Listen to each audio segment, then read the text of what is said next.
இதுவரை நம்முடைய வாழையடி வாழை சேனலை சப்ஸ்கிரைப் பண்ணாத நண்பர்கள் சப்ஸ்கிரைப் பண்ணுங்கள். உடனடியாக பக்கத்தில் இருக்க பெல் ஐக்கனையும் அழுத்துங்க. புத்தம் புது வீடியோக்கள் உங்களுக்காக காத்து கொண்டிருக்கிறது.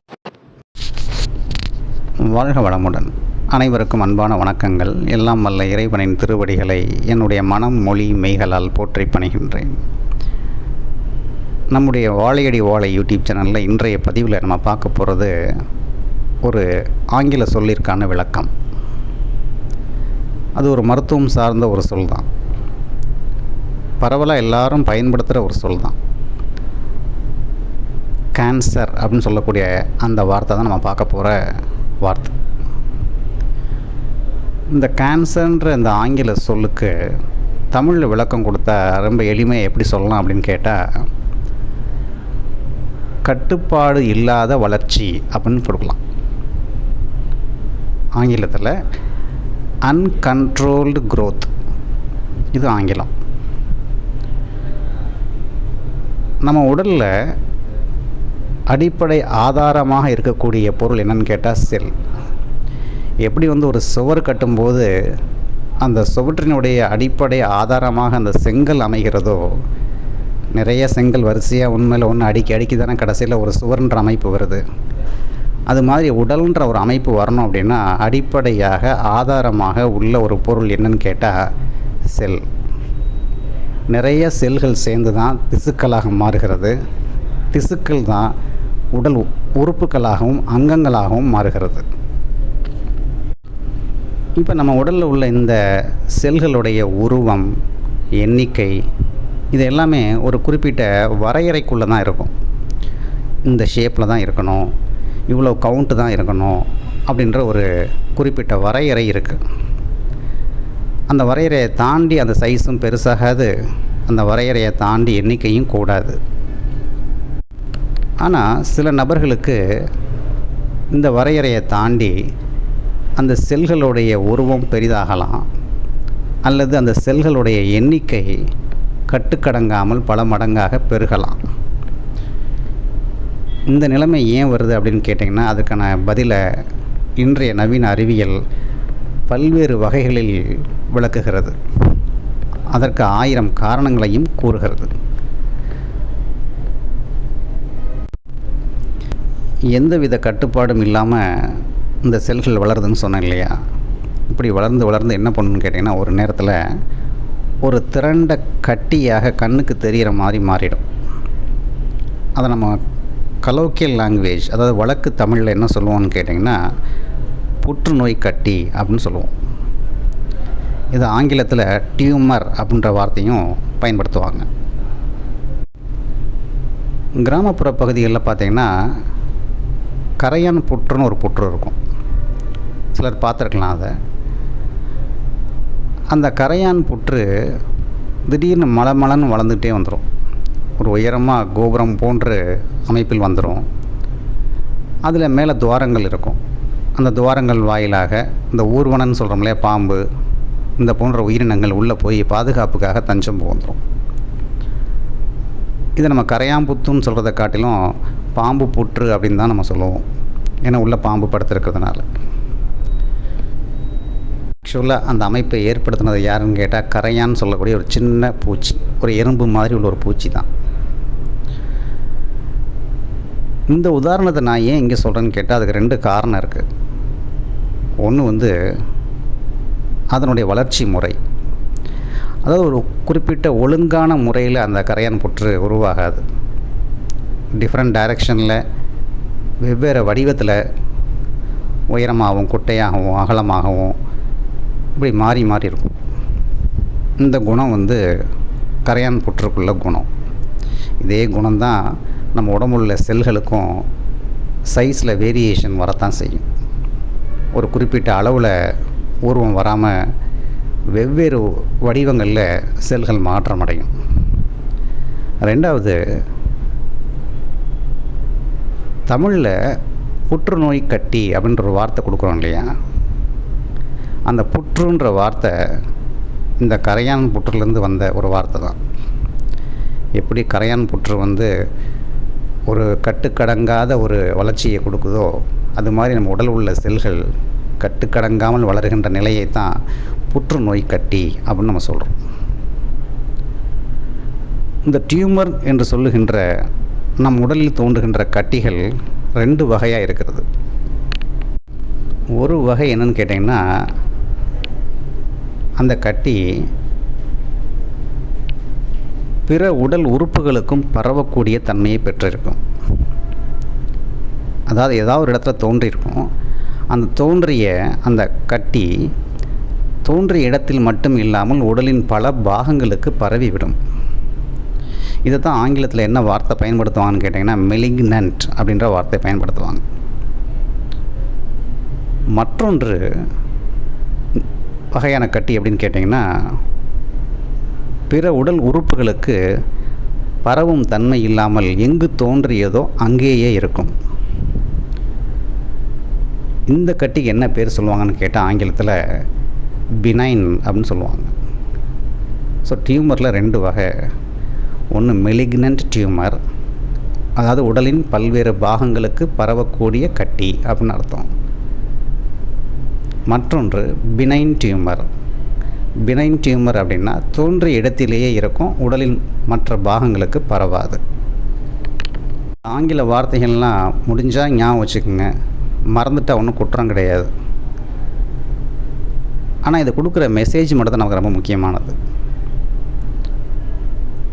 வேறு சில புற்றுநோய் கட்டிகள் கொஞ்சம் இருக்குது.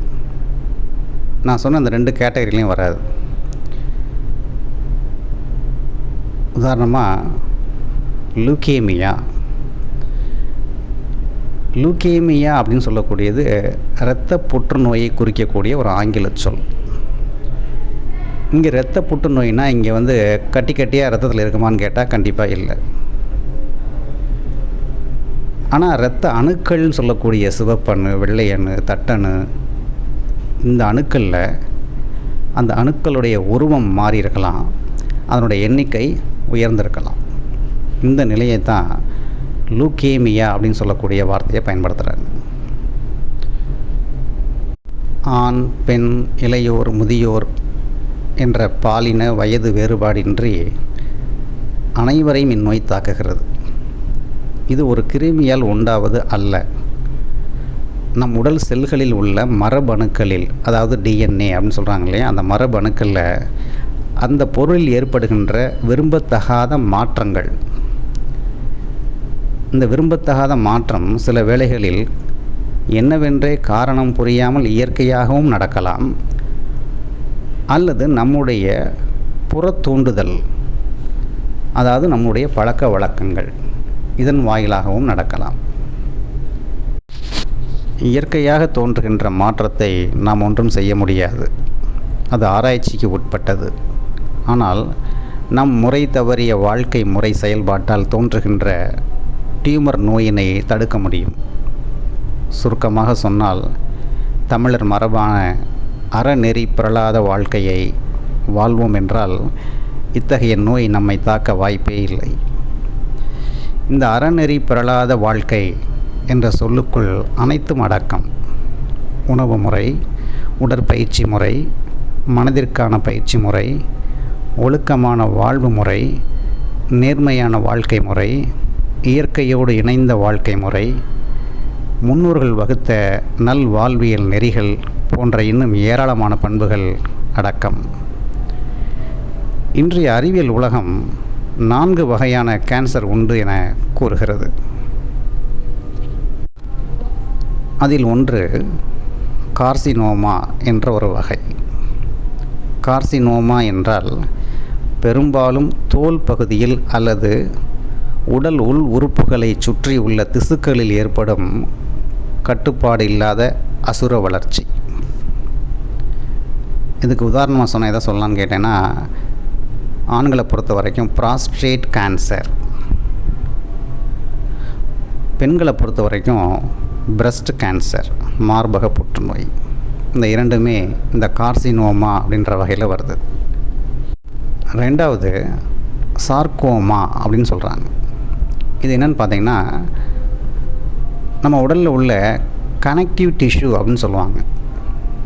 அதாவது சதைப்பகுதின்னு வச்சுக்கோங்களேன், ஒன்றோடு ஒன்று இணைக்கப்படுகின்ற இணைப்புக்கு பயன்படுகின்ற திசுக்கள், கனெக்டிவ் டிஷ்யூ, நரம்புகள், இரத்த குழாய்கள், மூட்டு பகுதிகள், இந்த பகுதிகள் அனைத்துமே இந்த மாதிரி கட்டுப்பாடு இல்லாத ஒரு வளர்ச்சி ஏற்பட்டு கட்டி தோன்றலாம். அது சார்கோமா அப்படின்ற வகையில் வருது. மூன்றாவது லூகேமியா, இரத்த புற்றுநோய். இரத்த புற்றுநோயின்னு போட்டோன்னே என்ன நினச்சிடக்கூடாதுன்னு கேட்டால், குவான்டிட்டி ஆஃப் த பிளட், அதாவது அளவு அதிகமாகிடுமா, ரத்தம் அதிகமாகிடுமா அப்படின்னு அர்த்தம் கிடையாது. இரத்தத்தில் உள்ள அணுக்களுடைய எண்ணிக்கை கூடிவிடும். சிவப்பணு கூடலாம், வெள்ளை அணு கூடலாம், தட்டு அணுக்கள் கூடலாம். இந்த எண்ணிக்கை அதிகரிக்கிறது, இந்த அணுக்களுடைய உருவங்களில் மாற்றம் அடைகிறது, இது எல்லாமே லூகேமியா அப்படின்ற கேட்டகரியில் வரும். இதுக்கு உதாரணம் ஏஎம்எல் அப்படின்னு சொல்லுவாங்க, அக்யூட் மைலாய்டு லூகேமியா அப்படின்னு சொல்லக்கூடிய அந்த வார்த்தையோட சுருக்கம்தான் ஏஎம்எல். இது வெள்ளை அணுக்களின் எண்ணிக்கை அதிகரித்த நிலை. வெள்ளை அணுக்கள்னால் WBC. இறுதியாக கூறப்படுகின்ற நான்காவது வகை லிம்ஃபோமா. இது என்னென்னு பார்த்திங்கன்னா, நம்முடைய சிஸ்டத்தில் லிம்ஃபாட்டிக் சிஸ்டம் அப்படின்னு ஒரு சிஸ்டம் சொல்கிறாங்க. இந்த லிம்ஃபாட்டிக் சிஸ்டம் அப்படின்னு என்னென்னு கேட்டிங்கன்னா, நிறைய சுரப்பிகள், நாளங்கள் சேர்ந்த ஒரு கூட்டமைப்பு. இதை கொஞ்சம் எளிமையாக நீங்கள் புரிஞ்சுக்கணுன்னா ஒரு உதாரணம் சொல்கிறேன். காலில் அடிபட்டுருக்குன்னு வச்சுக்கோங்க. அந்த அடிபட்ட புண்ணு ஆறவே இல்லை. அந்த நேரத்தில் நம்முடைய தொடை இடுக்கு பகுதியில் ஒரு சின்ன கட்டி வரும், நெறி கட்டிக்கிச்சுன்னு சொல்லுவோம். இந்த நெறி கட்டுது அப்படின்னு என்ன அர்த்தம்னு கேட்டிங்கன்னா, அங்கே லிம்ஃபாட்டிக் சிஸ்டம் வேலை பார்க்குதுன்னு அர்த்தம். அந்த இடத்துல லிம்ஃப் நோடுன்னு ஒரு பொருள் இருக்குது, அது வீக்கமாகுது. ஸோ அடிபட்ட காயம் எங்கேயோ இருக்குது, அதனுடைய வெளிப்பாடு எங்கே தெரியுதுன்னு கேட்டிங்கன்னா, தொடை இடுக்கில் நெறி கட்டி தெரியுது. இது எதை காமிக்குதுன்னு கேட்டால், லிம்ஃபாட்டிக் சிஸ்டம் ஒர்க் ஆகுதுன்றதை காமிக்கிறதுக்காக உள்ள ஒரு உதாரணம். இந்த லிம்ஃபாட்டிக் சிஸ்டம் தான் நம்முடைய உடம்பை தொற்று நோயிலிருந்து பாதுகாக்கிற முக்கியமான வேலையை செய்யுது. இந்த லிம்ஃபாட்டிக் சிஸ்டத்தில் கட்டுக்கடங்காத அசுர வளர்ச்சி ஏற்பட்டு புற்றுநோய் வரலாம். அப்படி வரும்போது அதற்கு பெயர் லிம்ஃபோமான்னு பேர். உதாரணம் ஹாட்கின் லிம்ஃபோமா அப்படின்னு சொல்லுவாங்க. இந்த உதாரண பெயர்கள்லாம் கண்டிப்பாக ஞாபகத்தில் வச்சுக்கணும்னு கட்டாயம் கிடையாது, சும்மா காதில் கேட்டு வைங்க போதும். ஸோ முடிஞ்ச வரைக்கும் இந்த பதிவில் கேன்சர் அப்படின்ற ஒரு சொல்லிற்கான அடிப்படை தகவல் மட்டும்தான் நான் கொடுத்துருக்கேன். சாதாரண நிலையில் உள்ள ஒரு மனிதனுக்கு பயன்படும் என்ற நோக்கத்தில் மட்டுமே இந்த தகவல்களை கூறியிருக்கின்றேன். இந்த முழு பதிவின் சாரத்தை ஒற்றை வரியில் கூறணும் அப்படின்னா எப்படி ஈஸியாக சொல்லலாம் அப்படின்னு கேட்டிங்கன்னா, அளவிற்கு மிஞ்சினால் அமிர்தம் கூட நஞ்சு. இது நம்ம எல்லாருக்கும் தெரிஞ்ச ஒரு வார்த்தை தான். அளவிற்கு மிஞ்சினால் அமிர்தம் கூட நஞ்சு. அதுபோல தான் நம்ம உடம்புல உள்ள செல்கள் அதற்கு வரையறுக்கப்பட்ட எல்லைக்குள் வளர்ந்தாலோ எண்ணிக்கையில் இருந்தாலோ எந்த தொந்தரவும் கிடையாது. அது அளவுக்கு அதிகமாக போகும்போது அதற்கு பெயர் கேன்சர். ஸோ நான் செய்திகளை அளவாக கொடுத்தேனா நஞ்சாக கொடுத்தேனா என நீங்கள் தான் கூற வேண்டும். நன்றி, வணக்கம், வாழ்க வளமுடன். அவன் அருளாலே அவன் தாழ் வணங்கும் மகிழ்ச்சியுடன் உங்கள் ராதாகிருஷ்ணன்.